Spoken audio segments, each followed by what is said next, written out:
Hello students, this is the continuation of covalent bonding chapter. So here we are going to see structure and properties of covalent compounds. Covalent substances may exist as simple molecules or giant molecular structures. The simple molecular structures are those which exist as simple molecules such as bromine, chlorine, iodine, hydrogen, oxygen, etc. So these are the examples of simple covalent molecular structures. Here are some other examples of simple covalent molecular structures with their molecular shape. Look at this. This is water. This is its molecular shape. Oxygen is connected with 2 hydrogen. This is methane and this is its tetrahedral structure. Carbon is connected with 4 hydrogens. This is carbon dioxide. It is having a linear geometry and carbon is connected with 2 oxygens. The type of bond over here, water has a polar covalent compound. So it has a polar bonding inside, whereas methane has non-polar bonding inside, and carbon dioxide is also a non-polar covalent compound. If we talk about the physical properties of covalent compounds, so the simple covalent compounds are having a very low melting and boiling point. If we talk about the melting point of bromine, so it's -7 degrees centigrade, and the boiling point of bromine is 59 degrees centigrade. Why is it so? Within each bromine molecule, the bromine atoms are held together by strong covalent bonds. However, between the bromine molecules, there are only weak intermolecular forces of attraction which are holding them. So the weak intermolecular attractive forces can be easily overcome. As a result, the bromine has a very low melting and a boiling point, and it is also volatile at the room temperature. There is a very easy example in order to understand the melting and boiling point of simple molecular structures. Crayons are the best example to understand it. Crayons, they melt when they are exposed to sun because they are made up of simple covalent molecules or simple covalent bonds. So that's why they are having very low melting point whenever they are getting some heat, so they get melt. Now, if we talk about the solubility, the substances with the simple molecular structures are usually insoluble in water. Though water is the universal solvent, but it can't dissolve them. And they are soluble in organic solvent, such as oil can easily be dissolved in dichloromethane, but it can't be dissolved in water. However, there are some exceptions as well. For example, alcohol and sugar, they both are covalent in nature, but still they can be dissolved into water. The last is conductance. Most of the substances with the simple molecular structures do not conduct electricity, whether they are in solid state, they are in liquid state, or either they are in the gaseous state. Still, they can't conduct electricity. Why they can't conduct electricity? Because there is no free moving electrons in order to conduct electricity. Come towards the giant covalent compounds. So some substances exist as giant networks of atoms that are covalently bonded together. So these substances are said to be giant molecular structures. The examples of the giant molecular structures are diamond, graphite, silicon dioxide, etc. Diamond, graphite, and coal are the allotropic forms of carbon. So what are the physical properties of these diamond, graphite, and silicon dioxide? We will see it over here. This is diamond. This is its open molecular structure, which is 3-dimensional structure, and this is graphite, and this is its open molecular structure. We will study it in detail. So what are the physical properties of giant covalent compounds? If we talk about the melting and the boiling point of giant molecules, so as a giant molecular structure consists of a large number of atoms that are held together by a very strong covalent bond. To melt or to boil the substances, these strong bonds must be broken down. This requires a large amount of energy or heat. Due to their high melting and boiling point, substances with the giant molecular structures are solid at the room temperature. So it's not easy to melt them, it's not easy to boil them. Therefore, their melting and boiling point is very, very high. If we talk about their solubility, so the substance with the giant molecular structures are insoluble in both water and organic solvents. What is the reason behind this? This is because in giant molecular structures, all the atoms are held together by strong covalent bonds. Any force of attraction between the giant molecular structures and solvent molecules are not strong enough to break the strong covalent bonds. So that's why it's not possible for any of the solvents, either water or any other organic solvent, to dissolve these compounds. Next is conductance. If we talk about the conductivity of giant molecular structures, so the substances with the giant molecular structures do not conduct electricity except graphite.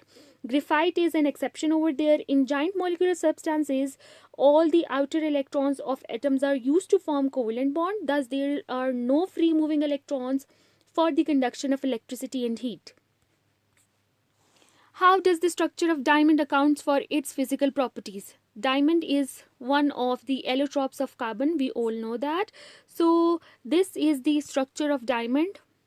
Here you can see that it is having, each carbon atom is covalently bonded to 4 other carbon atoms, which in turn are bonded to 4 more carbon atoms. So therefore there is a 3-dimensional structure, and it's very difficult to break down these strong forces of attractions or these strong covalent bonds. So diamond does not conduct electricity. Why it does not conduct electricity? See here, no electron is free, so that's why there is no possibility of conduction of electricity. Diamonds are very much valuable gemstones, we all know that. So the diamond is also used to make the tip of the drills and the cutting edges of all the tools which are important to cut down mountains, etc. This is due to the exceptional hardness and a very high melting and boiling point of diamond. The physical properties of diamond can explain easily by the structure, and here you can see the 3-dimensional arrangement of carbon atoms, and the strong forces of attraction and the strong covalent bonding will make them very hard at the room temperature. If we talk about the second allotrope of carbon, so that is graphite. How does the structure of graphite account for its physical properties? Now, graphite is the only covalent compound which can conduct electricity due to the presence of the free electron. Graphite is another allotrope, so it is very soft, it is slippery, it is very much unreactive, and it's a good conductor of heat and electricity. Thus, it is often used to make dry lubricants. Always remember this, graphite will be used to make dry lubricants. Here you can see its shiny surface, here you can see that it's slippery as well, and it is also used to make inert electrodes. It can even be mixed with clay to make pencil lead, and its structure and physical properties are different from diamond and from the other allotropic forms of carbon. In graphite, look at this diagram. Each carbon atom is covalently bonded to 3 other carbon atoms, which in turn are bonded to 3 more carbon atoms, and this forms a continuous layer of hexagon. Here you can see there are hexagonal structures. See, in this way, in a hexagonal structure, each carbon atom is connected with another carbon atom. So it is very difficult to break these strong bonds. Graphite is soft and slippery. The layers of carbon atoms are held together. See, these layers are held together loosely with one another. There are 3 layers mentioned in this diagram which are loosely attached with each other. So these layers are carbon atoms, can slide over one another when a force is applied to them. So that's why they can easily lose their electrons and they can conduct electricity. Due to the presence of that free moving electrons, it can conduct electricity. If we talk about another giant molecular structure, so that is silicon dioxide. Silicon dioxide is commonly known as silica, and it can be found in sand very easily. It is often used to make glass due to the hardness and a very high melting and a boiling point. Again, this silicon dioxide will also be having very high melting and boiling point because of the forces of attraction or because of the covalent bonds which are present in between them. Silicon dioxide has a similar structure to diamond. Always remember, the structure of silicon dioxide is similar to diamond, but the difference is that in silicon dioxide, each silicon is bonded with 4 oxygen atoms, and each oxygen atom is bonded to 2 more silicon atoms. If I would draw a rough structure of it, so you can see that this silicon is connected with this oxygen, and this oxygen will be connected with further 3 more oxygen. So this is how a 3-dimensional structure of silicon will be formed, and the strong covalent bonds are difficult to break, so that's why it can't conduct electricity. So next is uses of covalent compounds. Covalent compounds can be used as antibodies. So as a result of this arrangement, we will get a giant molecular structure of silicon dioxide. The formula of silicon dioxide is SiO2. And this would be its arrangement of atoms. Silicon will be connected with 4 more oxygen atoms, whereas each oxygen atom is further connected with 2 more silicon atoms. So this is how it's going to arrange itself. Silicon dioxide will never conduct electricity, because as you can see, all the atoms are strongly bonded with one another, so their electrons are also strongly bonded. So there is no free electron available for the conduction of heat and electricity. Now, uses of covalent compounds. What are the uses of covalent compounds? There are many compounds which we encounter in our daily lives. These are covalently bonded compounds, such as antibiotics are covalent in nature, such as food. There are so many compounds. Carbohydrates are having covalent bonding in them, and etc. etc. Plants are having covalent compounds inside them. Plastics. In plastic, we are having so many synthetic compounds, organic compounds, which are mainly covalent in nature. In clothing, we are having nylon, which is a synthetic polymer and which is an organic compound and having covalent covalent bonding in it.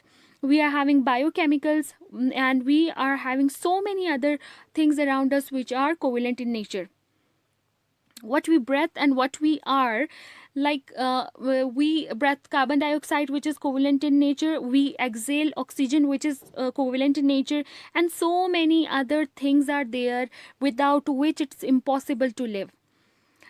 When we talk about covalent compounds as solvents, so alcohols are the best example. Ethers are there, acetone is there. These are used as a solvent. These are used as organic solvents, widely used in various fields of our life, and these are very much important. Now here is one task for you. Test yourself. Draw the dot and cross diagram to show how chemical bonds are formed when fluorine reacts with hydrogen and potassium, in order to assess that how much you have understood my lecture. Thanks for watching the video. If you have any query or any suggestions, feel free to send it to me. It will be acknowledged.